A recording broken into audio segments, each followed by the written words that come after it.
भाई बहनों के प्रेम का प्रतीक त्योहार रक्षाबंधन हर साल अगस्त के महीने में आता है।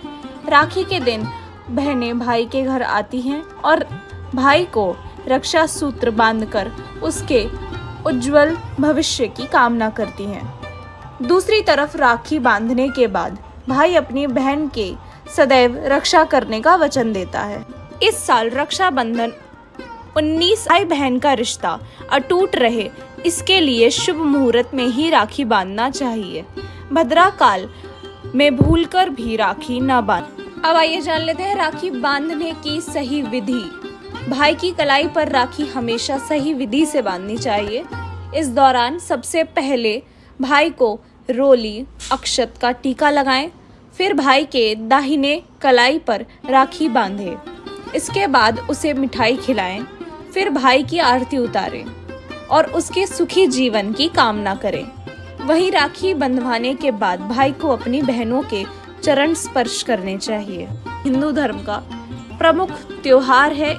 इसे भाई बहनों के अटूट रिश्ते के त्योहार के रूप में मनाया जाता है। पंचांग के अनुसार रक्षाबंधन का पर्व हर साल श्रावण महीने के शुक्ल पक्ष की पूर्णिमा तिथि को मनाया जाता है।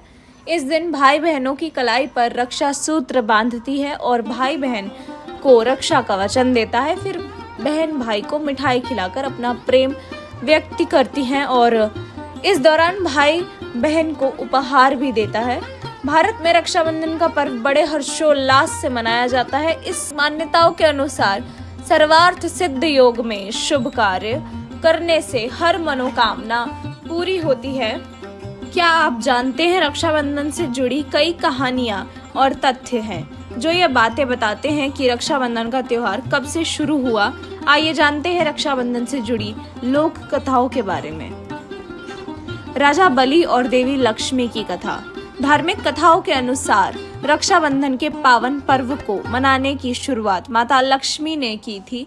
सबसे पहले माता लक्ष्मी ने ही अपने भाई को राखी बांधी थी। धार्मिक कथाओं के अनुसार जब राजा बलि ने अश्वमेध यज्ञ करवाया था, तब भगवान विष्णु ने वामन अवतार लेकर राजा बलि से 3 पग धरती दान में मांग ली थी और राजा बलि को रहने के लिए पाताल लोक दे दिया था। जब राजा बलि ने भगवान विष्णु से वरदान के रूप में पाताल लोक में रहने का आग्रह किया, जिसे विष्णु जी ने स्वीकार कर लिया, तब माता लक्ष्मी राजा बलि के पास भेष बदल कर गईं और उनके पास जाते ही रोने लगी।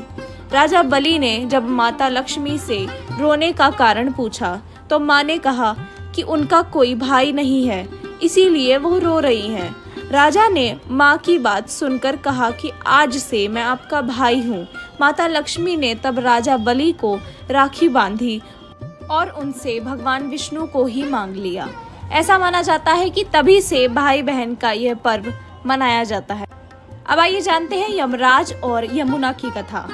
रक्षाबंधन से जुड़ी पौराणिक कथा के अनुसार मृत्यु के देवता यमराज और यमुना भाई बहन थे।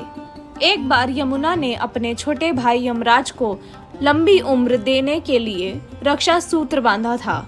तभी से यह परंपरा प्रत्येक श्रावण पूर्णिमा को निभाई जाती है। अब आइए जान लेते हैं एक अन्य पौराणिक कथा है जिसके अनुसार एक दिन राजा इंद्र और राक्षसों के बीच भयंकर युद्ध छिड़ गया, जिसमें इंद्र हार गए। तब इंद्र की पत्नी ने गुरु बृहस्पति के कहने पर शुचि को इंद्र की कलाई पर रक्षा सूत्र बांधने का आदेश दिया।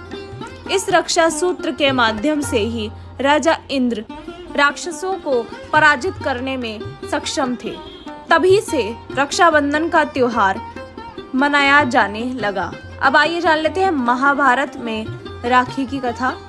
महाभारत युद्ध में पांडवों की जीत सुनिश्चित करने के लिए श्री कृष्ण ने अपनी सेना की रक्षा के लिए युधिष्ठिर को राखी की रस्म की पेशकश की थी। इसके अलावा कुंती ने राखी को अपने पोते अभिमन्यु से और द्रौपदी ने राखी को श्री कृष्ण से जोड़ा था। अब आइए जान लेते हैं ऐतिहासिक कथाएं। महान कवि और नोबेल पुरस्कार विजेता रविंद्रनाथ टैगोर ने बंगाल विभाजन के दौरान हिंदुओं और मुसलमानों के बीच भाईचारे को बढ़ावा देने के लिए रक्षाबंधन मनाया था। राखी और सिकंदर की कहानी। दरअसल सिकंदर की पत्नी ने हिंदू शासक पुरु को राखी बांधकर उसे अपना भाई बनाया था। एक दिन सिकंदर और हिंदू राजा पुरु के बीच युद्ध छिड़ गया। युद्ध के दौरान पुरु ने राखी के प्रति अपना स्नेह और अपनी बहन से किए गए वादे का सम्मान करते हुए सिकंदर को अपनी जीवन दान दे दिया था।